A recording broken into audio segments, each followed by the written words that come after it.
You're tuned into Tackle Fanatics TV, and in this episode of TFTV, Matt Rand takes a look at Shimano's Aero Carp Marker. One of the first things to do when you turn up to a new swim you're not familiar with is try and work out exactly where to place your hook baits. Sometimes that can be quite obvious by the actual features above the surface of the water in your swim. For instance, you may have large rush beds or overhanging trees, but generally, more often than not, your actual features are well under the water's surface and can only be identified by the use of a feature finding setup. The venue I'm fishing today is Lord's Farm Fishery down in the Fens.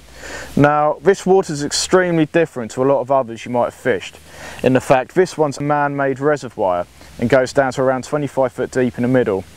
There's a lot of natural food in here, a lot of weed, and to be honest with you, even though the depths are pretty uniform, by using the feature finding setup you can actually pick out different variations in the bottom, from silt to harder spots, places where you might think the carp are feeding over. To identify these is very simple. What I'm using is an Aero Carp Marker rod, teamed up with an Airlex spod reel and 30-pound Power Pro braid.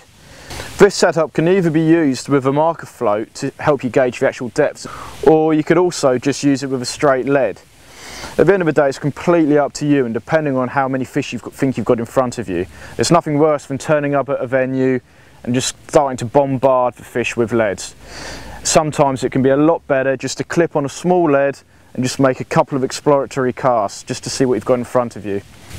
Sometimes though, it can be a good idea to clip a marker float on, just to see what the depth variations are like in your swim. You can cast it out, count it up to the surface, retrieve it a couple of yards, and repeat the process all the way back to the bank to help you map out your swim. Now, that's also really helpful as well if you want to do any spotting, because you can work out where your spot is, allow the float to go all the way to the surface, and then use that as a marker to feed and also clip up to. One thing to bear in mind sometimes, if you're fishing a water which has got a lot of pike in it, if you're retrieving these floats along the surface, the pike can sometimes actually hit them. Now, what I've found a lot of the time in the past is when using hollow floats like this, if they get hit, the pike can actually leave teeth marks in them, which actually makes them sink. In them situations, if you do think you've got pike out in front of you, it can be worth using sort of balsa wood floats. Even an actual balsa wood pike float is a good way around it. The Aero Carp Marker rod has been specifically designed just for this purpose of locating spots out in the lake. And it's got a very sensitive tip to help you actually tell the difference between gravel, weed, silt, and when paired up with braid, it really exaggerates what you've got out in front of you. If you haven't done any feature finding before, it'd be well worth you trying to get to grips with it.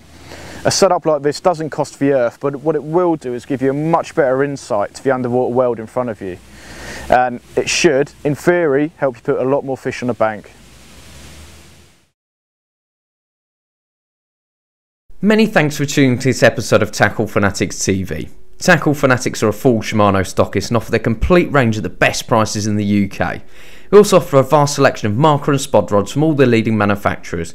To view our range, log on to www.tacklefanatics.co.uk. Remember, Tackle Fanatics specialise in finance to make your tackle purchase more affordable. Tight lines and wet nets from everybody at TFTV.